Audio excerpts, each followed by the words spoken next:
ባለራዕይና መስራች አይደለም። ቅራላችሁ እናንተ ሚሽነሪ እንጂ ቪዥነሪ አይደላችሁ ብያችኋለሁ ባለፈው። ማለት የከፊት የመጣ አለ፣ ከፊት የወጣ አለ፣ ጀማሪ አለ። የህይወቴ ጀማሪ፣ የአገልግሎቴም ቢሆን ጀማሪ። እኛ አስቀጣይ፣ እኛ ቀጣይ ከኋላ ነን። ይህንን በጣም ማወቅ አለባችሁ። የኔ ነገር የማልፍበትን ማን ያውቃል? ልክ ነው። ሰው አይወቅ፣ የቀደመ ግን አለ። አሜን ትላላችሁ። ቀድሞ የረገጠው አለ።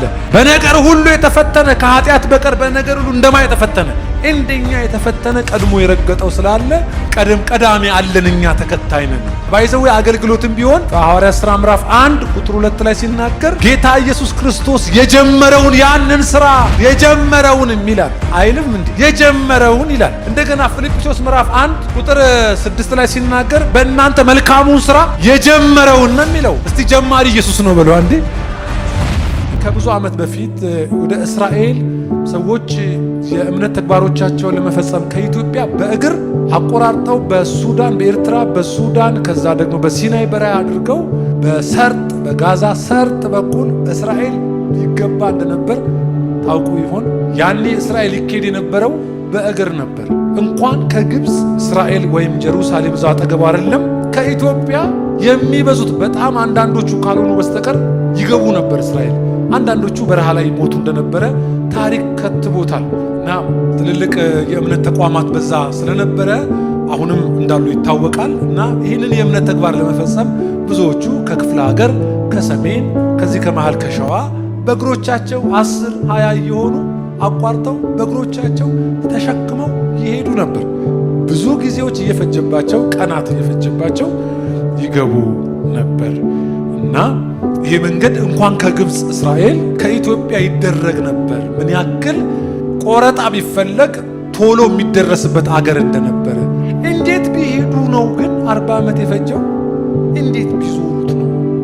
ያ እንደዚህ አሳብረው የሚገቡበት ፍልስጤም ማወጣው መንገድ ላይ አቋርጠው የሚገቡበት ቅርቡ መንገድ እያለ እንዴት ቢሄዱ ነው 40 ዓመት የቆዩት? ያ ቆይታውን የወሰነው እንደምታውቁት ደመናው ነው። ዞር ብላችሁ ደመናው ነው ቆይታህን የሚወስነው። ንገሩት፣ ደመናው ነው። ምክንያቱም ያ ደመና ሲቆም ይቆማሉ፣ ሲቆም ድንኳን ይተክላሉ፣ ይሰፍራሉ። ደመናው ሲሄድ ደግሞ ተከትለው ይሄዳሉ። መንገዱን ያሳያቸው ደመናው እንጂ እግራቸው ወይም ስለ መንገዱ የሚያውቁ ሰዎች አልነበሩ። የሚያውቁ የሚመስሉ የነበሩ እንኳ አንዳንዶች አንድ መጽሐፍ ላይ ሳነብ እንግዲህ ሙሴ ሲመረጥ ሙሴ የዮቶርን በጎች ሲጠብቅ በምድረ በዳ አቋራጭ እነዚህ የሩቅ መንገደኛ ነጋዴዎችን በግመል ሲነግዱ የሚያውቃቸው አቋራጭ የሚሄዱትን ሰዎች ያውቅ ስለነበረ ሙሴ ይምራ ሲባል መንገዱን የሚያውቀው ስለመሰለ የተመረጠ መስሎ ነበር። ግን እግዚአብሔር ከፊት የሆነ ሰው ፈለገ እንጂ መንገድ ከሱ ውጭ የሚያሳይ ማንም አልነበረም። ዛሬም ቢሆን የሚረዱን አጠገባችን ወንድም እህቶችን ይሰጠናል። መንገድን የሚያሳየን ግን ከፊታችን የወጣው የሰማይ አምላክ እግዚአብሔር ነው። ከፊታችሁ አለ። እመኑኝ፣ የረገጣችሁትን መሬት ከመርገጣችሁ በፊት ቀድሞ የረገጠው አለ። እያሰማችሁ ነው። ፈተናው ቢሆን ከባድ ቢሆን ስትረግል ብታረጉም እመኑኝ፣ የቀደመ ዱካ አለ። ቀድሞ የወጣ ቀድሞ የረገጠው አለ። ነካርጉት፣ ኢየሱስ ከፊት ወጥቷል። ንገሩት፣ ይሄ ደመና ዛሬ የሚያስወጣሃል። ንገሩት፣ ያስገባሃል። የመንገዱ ባለቤት እሱ ነው። ልጁን በአንተ ይስላል። ንገሩት፣ የልጁን መልክ በአንተ እስኪያገኝ ድረስ ከፊትህ ወጥቷል። አሜን። እንጂ አንተ የምትረግጠው አዲስ መንገድ ወይም አዲስ ፈተና የለም። እሱ ቀድሞ አይቶታል። እንዳውም በዚህኛው ኪዳን ደግሞ ሌላ ጉድ ነው አይደለኛ? በነገር ሁሉ ወንድሞቹን ሊመስል የተገባው በስጋ ወራት ቀድሞ በተገለጠም ጊዜ እሱ የሄደባቸውን መንገዶች እንድንሄድ ከፊታችን ፍለጋውን ትቶልን ምን ብሏል ይላል? ሄዷል ይላል እግዚአብሔር ቃል ጴጥሮስ ላይ። ረግጦት ሄዷል። ስለዚህ የመከተል ጥሪ እንጂ እኛ ያለን የመቅደድ ጥሪ የለንም። ፊተኛ አይደለንም፣ ጀማሪ አይደለንም፣ ባለራዕይና መስራች አይደለንም። ቅር አላችሁ? እናንተ ሚሽነሪ እንጂ ቪዥነሪ አይደላችሁ ብያችኋለሁ ባለፈው። ማለት የከፊት የመጣ አለ፣ ከፊት የወጣ አለ፣ ጀማሪ አለ። የህይወቴ ጀማሪ፣ የአገልግሎቴም ቢሆን ጀማሪ። እኛ አስቀጣይ ነን፣ እኛ ቀጣይ ከኋላ ነን። ይህንን በጣም ማወቅ አለባችሁ። የኔ ነገር የማልፍበትን ማን ያውቃል? ልክ ነው። ሰው አይወቅ፣ የቀደመ ግን አለ። አሜን ትላላችሁ? ቀድሞ የረገጠው አለ። በነገር ሁሉ የተፈተነ ከኃጢአት በቀር በነገር ሁሉ እንደማ የተፈተነ እንደኛ የተፈተነ ቀድሞ የረገጠው ስላለ ቀዳሚ አለን። እኛ ተከታይ ነን። እኛ ተከታይ አባይዘው አገልግሎትም ቢሆን ሐዋርያት ሥራ ምዕራፍ 1 ቁጥር 2 ላይ ሲናገር ጌታ ኢየሱስ ክርስቶስ የጀመረውን ያንን ሥራ የጀመረውን ይላል አይልም እንዴ? የጀመረውን ይላል። እንደገና ፊልጵስዩስ ምዕራፍ 1 ቁጥር 6 ላይ ሲናገር በእናንተ መልካሙን ሥራ የጀመረውን ነው የሚለው። እስቲ ጀማሪ ኢየሱስ ነው በለው አንዴ። እና ጀማሪ ነው። ዕብራውያን 12 ላይ የሚለው ጀማሪና ፈጻሚ የሆነውን እርሱን ተመልክተን በፊታችን ያለን ሩጫ በትዕግስት። ስለዚህ እንዳው ፈተናችሁን ስፔሻላይዝ ለምታደርጉ ቀድሞ የተፈተነ አለ። የኔ መንገድ ግራ ገባኝ የምትሉት ቀድሞ የረገጠው አለ። እንዴት ነው የማገለግለው ካላችሁ ቀድሞ ያገለገለ አለ። እኛ ያንን የምናስቀጥል እንጂ በሱ የተሰፈርን በሱ የተለካን እንጂ እኛ የየራሳችን ብራንድ አይደለንም። ኢየሱስ ነው የአዲስ ኪዳን ብራንድ። እኛ ያንን ብራንድ ተከታዮች ነን። አሜን አትሉም እንዴ? አንድ አይነት ነው ያን ብራንድ ኢየሱስ ይባላል። እኛ የምንከተለው ኢየሱስን ነው። ስለዚህ አገልግሎታችን ቢሆን ለየት ያለ ምናምን አትበሉ። ኢየሱስ ቀድሞ አገልግሏል። የሆነ አጋንንት ምትል ቀድሞ አስወጥቷል። የሆነ ፈተናም ካለ ቀድሞ ሄዶበታል ያንን መንገድ። ኢየሱስ የእምነታችን ሐዋርያ ጀማሪ ደግሞ ፈጻሚ። በእኛ መካከል ምን ያለ የጀመረው አይደል? ፊልጵ 3 ጥቅስ ነገርኩ፣ ትልልቅ ጥቅሶች። ይሄ የአዲስ ኪዳን ፒላር ነው። ባይዘዌ ከስቃይ የምትተርፉት በዚህ ነው። ጀማሪ ስለሆነ እንዴት ልቀጥል ብላችሁ አትሰቃዩ። የጀመረ አለ፣ በቃ በዛ ነው የሚቀጥለው። እንደ ሳትን የምናውቀው በቱንቢው ነው። ለዚህ ነው እግዚአብሔር አብም ኢየሱስ ክርስቶስም የቤተ ክርስቲያን ራስ አድርጎ ሰጠው ሲለው ራስ የሚለውን ኮርነር ስቶን ነው የሚለው። የማዕዘኑ ድንጋይ የማዕዘን ድንጋይ ማለት ህንፃው ተገጥሞ እዛ ዳር ላይ ያለው መዞሪያው ማለት ነው። ከዛ ግንበኛ ቱንቢ የሚለቀው ኮርነር ስቶኑ ላይ ሆኖ ነው ቱንቢው ወደታች የሚለቀው። ስለዚህ ከኢየሱስ ነው የሚለካው ሁሉ ነገር ነው፣ መለኪያ ነው ኢየሱስ። ስለዚህ በጌታ የተለካን ስለው የተለካ ስራ ነው የምንሰራው። ከዛ ውጪ የሆነውን ህንፃው አያውቀውም ማለት ነው አይደል? ስለዚህ ግንበኛ ሳይራራ በመዶሻ እንደሚሸርፈው ልክ እንደዛ ነው።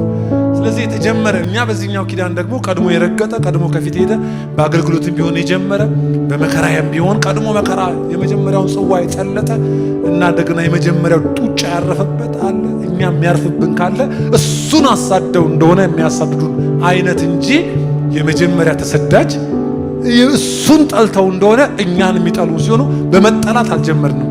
በመጠላት ቢሆን የጀመረው ማን ነው? ስለዚህ ጀማሪ አለን። የኛ መንገድ ጀማሪ አለ። እግዚአብሔር በምድረ በዳ ምንም ቢመራ መንገዱ ምንም የሚረዳ ነገር ባይኖርም እሰይ፣ እሱ የሌለ ቀን ነው እንጂ ምድረ በዳ እሱ ካለ በቃ። የእግዚአብሔር ቃል ወደ እኔ እንዲህ ሲል መጣ ይላል። ሃሌሉያ! ሂድ በኢየሩሳሌም ጆሮ ጩህ፣ እንዲህም በል እግዚአብሔር እንዲህ ይላል፣ ምን የብላቴንነትሽን ምሕረት የታጨሽበትንም ፍቅር በምድረ በዳ ዘር ባልተዘራባት ምድር እንደተከተልሽኝ አስቤያለሁ። ምንም በሌለበት ያኔ የሚበላ የሚጠጣ በሌለበት ምድረ በዳ ስመራሽ ምድረ በዳ ነው ብለሽ አልተመለሽም። ምንም ዘር ያልተዘራባት ሜዳ ባዶ ሜዳ ምንም ቢሆን አንቺ ግን በወጣትነትሽ ጊዜ እንዴት እንደተከተልሽኝ ያኔ ውጪ ስልሽ እንዴት እንደወጣሽ ምንም ነገር ሳይኖር እያየሽ ቃሌን ሰምተሽ እኔን አምነሽ እንዴት እንደተከተልሽኝ አስቤያለሁ።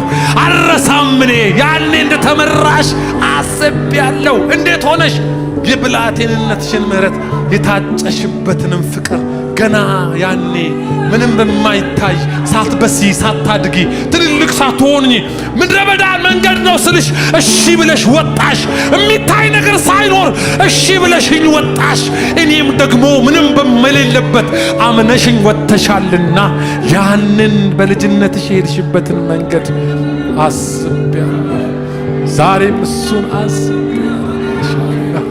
ምንም ሳይኖር እሺ ብለሽ እንዴት እንደወጣሽ አይቻለሁ። የሚደገፉት ዛፍ ሳይኖር፣ ለጠላ ዛፍ ሳይኖር፣ ለሚበላ ምግብ ሳይኖር፣ ለልብስ የሚለወጥ ሳይኖር እግዚአብሔር ነው ብለሽ ወጣሽ። ያ በልጅነትሽ የታጨሽበትን ፍቅር ታስታውሻለሽ ወይ? ያኔ እንዴት እንደተከተልሽ አስቤያለሁ። ያ መንገድ የቱንም ያክል ፈተና ሙሉ ቢሆን ከምናችሁ በላይ አይደለም፣ ከምትችሉት በላይ አይደለም። ምን እያለ ነው? ይሄ ብቻህን አትገጥመው አለው አብሬ። በልክ የተሰፈረ አይደለም። የፈለገ ከባድ ከአቅማችን በላይ አይልም ጳውሎስ። ያለ ልክ ከብዶን ነበር። ይሄ ማለት ከአንተ ጋር ስላለ አብሬክ ስለሆንኩ ደግሞም ታማኝ ስለሆንኩ ከምትችለው በላይ ትፈተን ዘንድ እግዚአብሔር ምን አይልም አይፈቅድም። ሄሎ እጃችሁን አንሱ። እግዚአብሔር ለፈተና አይተወኝም በሉት። በጣም ከባድ ሚስጥር ላውራ ነው። ከዛ እንጸልያለን። ድገሙና እግዚአብሔር ለመንገዴ መከራ አይተወኝም በሉት። ከምትችሉት በላይ ትፈተኑ ዘንድ የማይፈቅድ እግዚአብሔር የታመነ ነው። ከዛስ ለፈተናው እዚህኛው ትርጉም ላይ ምን ይላል? ፈተናውን መታገስ እንድትችሉ ይላል። መጀመሪያ ምን ማለት ነው? የፈተና ጥንካሬ እናንተን ምንም እንደማያረጋችሁ ጸጋ። እስቲ ጸጋ በለው አንዴ። ጸጋ። ይሄ ጸጋ ፈተናውን የምትችሉበት እንዴት እንደምትቆጣጠሩት በፈተና መሃል እንዴት መቀጠል እንድትችሉ እግዚአብሔር መጀመሪያ የሚሰጣችሁ ጸጋ ነው ይላል። ይሄ ጸጋ እንዴት አልፈዋለሁ የምትሉትን እንድታልፉ፣ እንዴት ሞቱ ከዚህ ጋር የምትሉበትን ያንን ነገር በጸጋ ያስችላችኋል። ጸጋ ይሰጣችኋል። ፈተናው ጡጫ ሲያሳርፍባችሁ ከጡጫው በላይ ጸጋ። ይሄ ጸጋ የምትቆጣጠሩበት ጸጋ፣ የማትወድቁበት ጸጋ፣ የምትቀጥሉበት ጸጋ፣ የምትከርሙበት ጸጋ። ይሄ ጉባኤ ጮክ ብሎ ጸጋ ይበል። ጸጋ። ይሄ ጸጋ አቤት! የህመሙ ጥንካሬ እኮ ብርታቱ ግን ጸጋ የሚባል መድኃኒት አለ። እኔ እኮ አልችለውም ግን ቻልኩ ትላላችሁ። ጸጋ ባህሪው እንደዚህ ነው። እግዚአብሔር ለሕዝቡ ይሄንን ይሰጥ ነበር ይላል። ሳፋሪንግ እንዳይመልሳቸው እግዚአብሔር ጸጋን በላያቸው ላይ ያደርጋል። ስለዚህ ዛሬም ለዚህ ሕዝብ ለቆሮንቶሳውያን ብቻ አይደለም፣ ይሄን ድምፅ ለምትሰሙ እዚህ ግቢ ላላችሁ ኦንላይን ለምትካፈሉ ሁሉ የእግዚአብሔር ጸጋ ትችሉበት ጸጋ መጨረሻውን ሲናገር መውጫ መንገዱን ያዘጋጅላችኋል ይላል። አዲሱ መደበኛ ትርጉም ላይ ጨብጡት። በጌታ በኢየሱስ መውጫ መንገድ ያዘጋጅልሃል። መውጫ እኮ የለውም፣ ግን ምን ያደርግልሃል? እግዚአብሔር መውጫ መንገድ ያዘጋጅልሃል። አሁን ቀይ ባህር መውጫ አለው? ንገሩኝ እስቲ እናንተ የሀገሬ ልጆች፣ አለ እንዴ? ያጆለ በየከኛ ጅርተ እስቲ መውጫ ብሏል። አሁን ቆይ ዝም ብለህ ስታየው ዝግ ነው አይደለም? የኢያሪኮ ግንብ አፍ አለው ተዘግቶ፣ ከእስራኤል ልጆች የተነሳ ፈጽሞ ተዘግቶ ነበር ይላል። እግዚአብሔር በበሩ በኩል ያስገባቸው ወይስ በመውጫ በኩል? ጀቹርማል መውጫና በር ይለያያል። በርማ ሰው የሰራው ነው። እግዚአብሔር በበሩ ጋር ለሚያስወጣ በመውጫው ጋር ያስወጣል። ጌታ ኢየሱስ መውጫው እንዴት ነው ማለት? ከዛ በፊት ሰው ሄዶበትም ማያቅ አይነት በቃ እግዚአብሔር ቀዳዳ አለው ማሾለቂያ መውጫ አለ። እስቲ መውጫ አለ በሉ ጮሁና እስቲ። ዛሬም ይሄ ፕሮፌሲ ነው በጌታ በኢየሱስ ስም።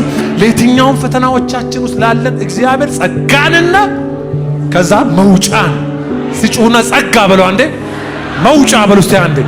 በቃ ምን ማለት ነው? ምድረ በዳ አይደለም መኖሪያው ከነዓን ነው። ሀገር አለ፣ ቤት አለ፣ ዙሪያዋ ተራራ የሆነባት ማርና ወተት የምታፈስ ራስ ዝናቧን ከላይ የሚወርድባት እግዚአብሔር የሚያስተዳድራት ከተማ አለች። መጨረሻችሁ እሱ ነው። መጨረሻው ምድረ በዳ አይደለም። ግን ደግሞ ምንም ፈተና ቢኖር እግዚአብሔር ምን አለው? ሄሎ የእምነት ሰዎች አላችሁ? እስቲ መውጫ በሉ አንዴ። እግዚአብሔር መውጫ አለ። ለሀገሬ መውጫ አለ የለም? ለኢትዮጵያ አለ የለም? መውጫ አለ በሉ እስቲ አንዴ። ምንም ፈተና ቢመጣ መውጫ አለ የለም? እናንተ እስከ ዛሬ እንዴት ተረፋችሁ? በመውጫው ጋር ወጣችሁ ነው። ያ መውጫ ግን ለእናንተ ብቻ ነው የሚከፈተው፣ ለሚከተሏችሁ መቅሪያ ነው። እስቲ መውጫ አለ በሉ አንድ ጊዜ። መውጫ በቃ መውጫ አለ። ሐዋርያት ሥራ ምዕራፍ 4 ወይኔው እንደተዘጋ ጠባቂዎቹ እንዳሉ በሩ ሳይከፈት እንትኑ እንዳለ ጠባቂው እንዳለ፣ ግን እነ ጳውሎስና እነ ዮሐንስና እነ ጴጥሮስ አልወጡም። እንዴት ወጡ? በመውጫ በሉኝ እንጂ በሩማ ምን እንዳለ ነበር? እንደተቆለፈ እኮ ነው። ግን በመውጫው በኩል ወጥተዋል። እግዚአብሔር ከፊታችሁ ይውጣ እንጂ ግድግዳ ያስወጣችኋል። ዝግ የሆነ ነገር ያሳልፋችኋል። ቀዳዳ የሌለው ነገር እናንተን ያሾልካችኋል። መውጫ አለው ብላችሁ ለእግዚአብሔር ጭብጨባና እልልታ